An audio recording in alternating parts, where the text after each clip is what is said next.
Сәлем достар, менің каналыма қош келдіңіздер. Мен Айдана. Бүгін сіздермен осындай өте оңай және де еттері өте жұмсақ болып шығатын қуырдақтың жасалу жолымен бөлісемін достар.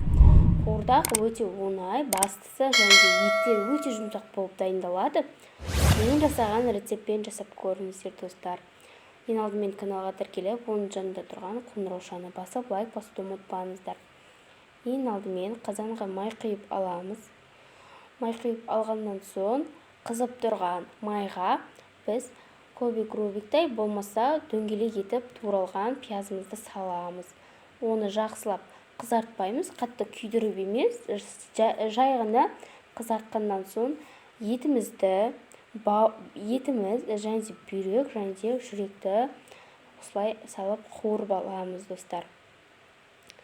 Мінекей бізде барлығы салды еттердің.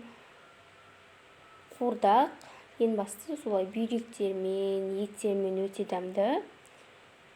Енді тұз саламыз. Мінекей етіміздің өзінің суы шықты және өзінің суына біраз қуырылады.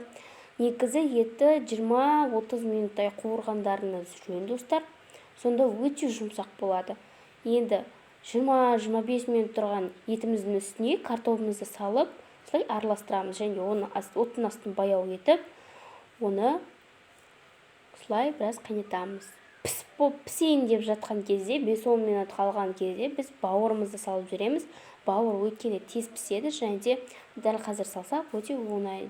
Ұнады достар, мінекей біздің қуырдақтарымыз дайын болды. Сіздерге рецепт ұнады деген ойдамын және де мен жасаған рецептпен жасап көріңіздер. Байқап тұрғандарыңыздай өте оңай дайындалды. Сіздерге де кеңес беремін. Ең алдымен каналға тіркеліп, лайк басуды ұмытпаңыздар. Сіздермен болған Айдана.